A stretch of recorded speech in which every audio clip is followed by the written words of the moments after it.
చిన్నారిని విక్రయించిన ఘటన శ్రీ సత్యసాయి జిల్లా కదిరిలో సంచలనమైంది. కదిరి మండలం మరవతండాకు చెందిన రవీంద్ర నాయక్ శ్రీవాణిలో కేరళకు వెళ్లి అక్కడే ఉపాధి చేసుకుంటూ జీవనం సాగించేవారు. అయితే కుటుంబ పోషణ భారం కావడంతో కేరళలో రాజేష్ అనే వ్యక్తికి చిన్నారిని అప్పగించారు.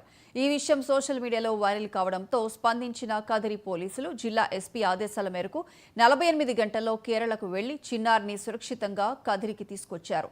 చిన్నారిని విక్రయించారా లేదా అప్పగించారా అనేది దర్యాప్తు చేసి బాధ్యులపై చర్యలు తీసుకుంటామని కదిరి డీఎస్పీ శివనారాయణ స్వామి తెలిపారు.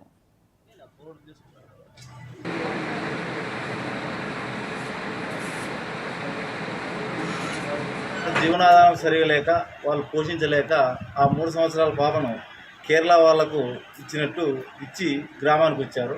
అయితే 25వ తారీఖు ఈ నెల 25వ తారీఖు రాత్రి గ్రామంలో గొడవ చేసుకోవడం జరిగింది. కారణం ఏంటంటే ఆ చిన్న పాప ఎక్కడ పోయింది అని చెప్పేసి వాళ్ళ బంధువులు అడిగితే వీళ్ళు అక్కడ ఇచ్చినామనడం, లేదు వాళ్ళ బంధువులంతా కూడా లేదు మీరు అమ్మి ఇచ్చినారు పాప అనడం. ఈ విషయంలో ఘర్షణ పడగా 2 కేసులు నమోదయ్యాయి. వారు 2 పగ్గాల వారు స్టేషన్కి వచ్చి విచారిస్తే మనకు రవీంద్ర నాయక్, రామచంద్ర నాయక్ అనే వ్యక్తి ఈ పాపను మాకు అమ్మినట్లు ఉందని సమాచారం ఇవ్వడం, వెంటనే మా ఎస్పీ గారు చొరవ తీసుకొని ఒక స్పెషల్ టీమ్ని ఫామ్ చేసి కేరళకు పంపించేసి ఆ పాపను మేము రెస్క్యూ చేయడం జరిగింది. ప్రస్తుతం ఆ పాపను ఈ తల్లిదండ్రులు కేరళకు చెందిన దంపతులకు అమ్మినారా లేకపోతే ఏ పరిస్థితిలో ఆ పాపను అక్కడ ఇచ్చినారని చెప్పేసి దర్యాప్తు కొనసాగుతుంది. దర్యాప్తులో భాగంగా వాళ్ళ బ్యాంక్ అకౌంట్స్ ఇవన్నీ కూడా వెరిఫై చేస్తున్నాం. ఎందుకంటే అమౌంట్స్ ఏమైనా ట్రాన్స్ఫర్ అయిందా ఈ అమ్మాయి తల్లిదండ్రులకు, లేకపోతే తీసుకున్న వాళ్ళ అకౌంట్ నుంచి వీళ్ళ అకౌంట్కి అమౌంట్ వచ్చిందా, ఇవన్నీ కూడా దర్యాప్తులో పరిశీలన చేస్తున్నాం. పాపను ఈ చిన్న పాపను రేపు CWC child welfare committee Anantapur వారి ముందర కూడా ప్రవేశపెట్టడం జరిగి తదుపరి చర్యలు తీసుకుంటాం. రాజేష్, స్వాతి వాళ్ళిద్దరు కూడా ఎంప్లాయీస్. రాజేష్ వచ్చేసి ఆర్టీసీ డ్రైవర్, స్వాతి అనే బ్యాంకులో పనిచేస్తారు.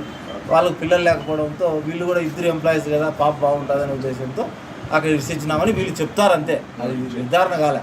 అయితే దర్యాప్తు ఏమి ఇప్పుడు వాళ్ళు అమ్మినారా లేకపోతే వీరు విల్లింగ్గా ఇచ్చినారా, ఏదైనా చట్ట ప్రకారంగా అడాప్షన్ తీసుకోవాలంటే దానికి ఒక పద్ధతి ఉంది.